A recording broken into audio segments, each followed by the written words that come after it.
Before the sun even touches the peaks of Southern California, the trucks are already on the move. Headlights stretch in a quiet line through Cajon Pass, each driver holding steady as the road begins to fall away beneath them. There's no rush here, no drama, just experience, and the understanding that this mountain doesn't give second chances. His eyes. I'm Jim Calloway, and this is the story of Cajon Pass, a stretch of road that looks ordinary at first glance, but carries more weight than most people ever realize. Thoughtful. This pass cuts between the Los Angeles basin and the high desert, linking the ports of Los Angeles and Long Beach to the rest of the country. Every day, thousands of trucks move through here. Food, machinery, everyday goods.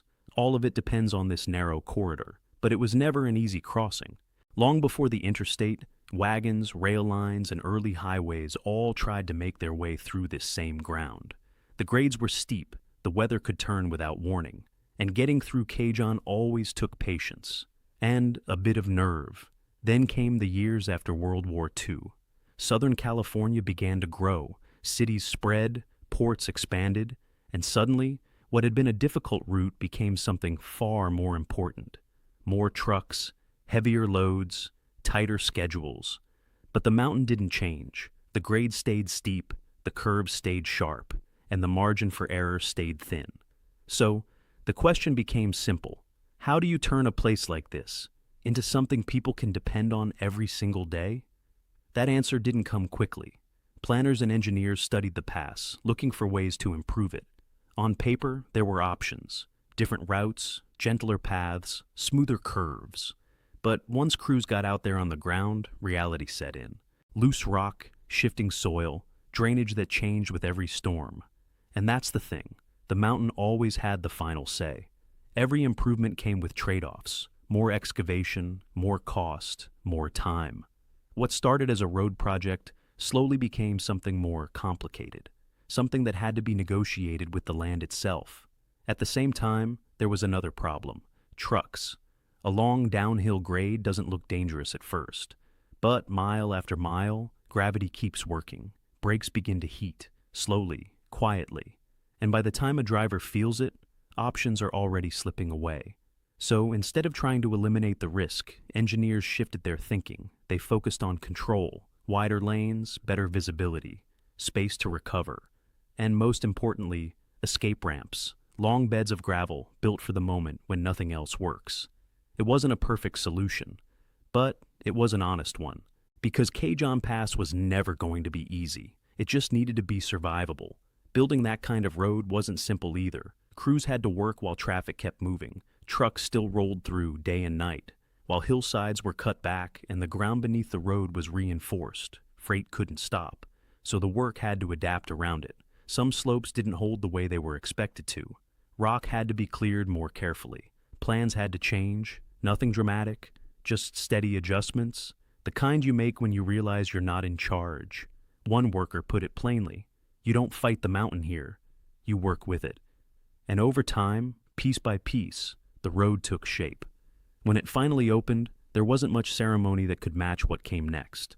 The trucks returned, then more. And then a steady flow that hasn't really stopped since.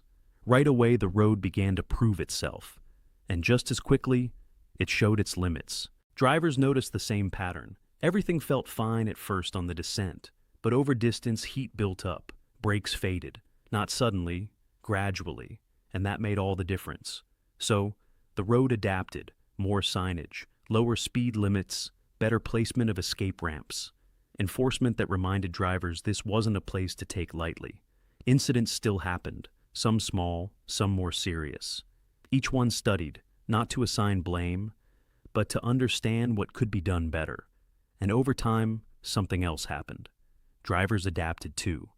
Cajon became less something to fear, and more something to respect. If you've ever driven a mountain road with a heavy load behind you, you know exactly what that means. It's not about speed, it's about patience. Knowing your vehicle, knowing when to hold back. That's where experience shows itself. Today, Cajon Pass is still doing what it's always done. Traffic moves through at all hours. Trucks climbing out of the basin, others easing their way down toward the desert. It's one of the busiest freight routes in the country. And yet, the core challenge hasn't changed. The grade is still steep, the distance is still long, and the road still asks something of every driver who takes it. For the nearby towns, it's more than a highway. It's connection, opportunity, a link to everything beyond the mountains. For drivers, it's something quieter, a test, not announced, not obvious, just a stretch of road where small decisions matter, where patience and judgment carry more weight than horsepower ever could. And in the end, that may be the real story here.